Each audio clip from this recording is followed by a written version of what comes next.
Make the most out of your time at work with Karen Gately, leadership and people management specialist. Before we start today, Karen, we need to acknowledge the fact that in our current climate, many people are out of work now. So we encourage you to track back to previous podcasts by searching for the Power Pack on your podcast app. But today, Karen, we're talking about doing more work in less time. How are you? I'm well, thank you. Thank you for asking. It's a very relevant question these days, isn't it? Well, absolutely it is, because we're finding that for the people that are still in their workplace, perhaps because of redundancies, they're being forced to take on responsibilities of co-workers without being given any extra time. Yeah. Look, there's a lot of those types of examples where people really are now squeezed, you know, so even people, for example, who are working from home, but they're doing that, they've got kids in the room, Right, they've got yep. pets in the room, they've got partners that are sharing the kitchen table, you know, and it's still a big load of work to get done. So, yes, absolutely the case that people are carrying more in many instances. So how do you go about establishing the new normal? Because, you know, if people's routines have completely shifted around, or perhaps your hours have been reduced but your responsibilities haven't, what's the first thing to do in terms of setting yourself on the right track?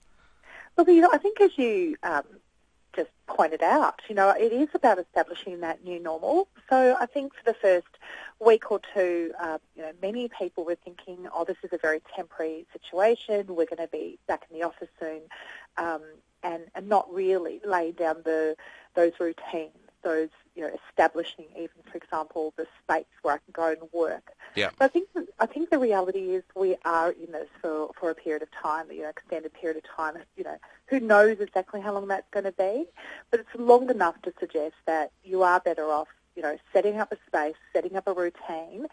And obviously I'm talking now to people who are at home, but talking to those people around you as well about, you know, what's the rules of engagement and negotiating some structure or some space, if you like.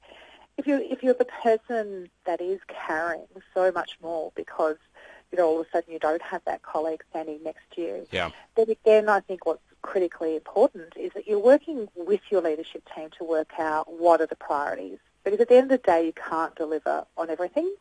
So don't just quietly carry the load, put your hand up, ask questions, which of these things do you want done? I don't have capacity to do both. So that, you know, we are very clear about what are some of those boundaries, what are some of those routines, what are some of those structures that can help us to then make good decisions and get the job done.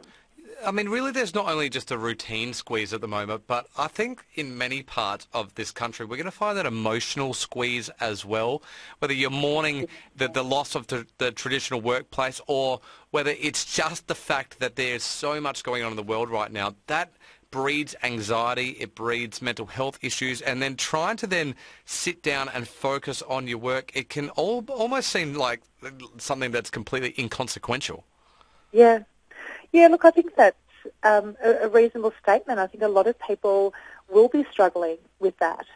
But again, you know, I think nurturing our mental well-being and our mental health starts with really observing what our thought processes and which of those thoughts are actually serving me. So, for example, if I am starting to feel hopeless, because what you just said there is, what's the point? We may as well just all give up. Yeah, for sure. It's, you know, that is a very real place that people get to. So if you do get there, you need to recognise that. You need to put your hand up. You need to be asking for help, because a lot of people, clearly, the world is in this together. So, you know, as a community, we need to work through those challenges, especially for people, for example, who are completely isolated, working from home, don't live with anybody else. So again, you know, it's understandable why people get there, but what we need to be doing is looking around us and supporting one another to look for the things we can have hope for, you know, and look for the things that are positive right now that we can control, because we can't control, obviously, these circumstances. Karen, before you go, do you think people are going to feel indebted to do more now that they, you know, if they still are in a job? Because there are people that have lost their jobs that will be saying, I would work as hard as I possibly could if I was still in the workplace. So is there that feeling of like, oh, I should be doing much more and I shouldn't be complaining about it because of the current situation? I haven't started to see that yet, but it's very, very possible. You know, I think a lot of people operate with that sense of obligation, and we certainly know that survivor guilt, you know, is a real thing. So I've still got a job, but other people haven't. And therefore, you know, what does that mean for the way that I treat myself and what I expect of myself? You know, again, I think these are all examples of things we need to be very mindful of. You know, just because you are one of the lucky ones to have a job doesn't mean that you should be getting to a place where it's not healthy and not balanced for you in the way you're doing your job. I think that's a really measured response there. I mean, one thing that is for sure, the Australian workplace is changing at a rapid rate. And if this conversation has brought up anything for you, Lifeline is there on 13 11 14. Karen, we thank you for all your advice at this very difficult time. We're going to check in with you again, not next Monday because we have a public holiday, but the Monday after that. So we're looking forward to chatting again. Thank you. Look forward to it.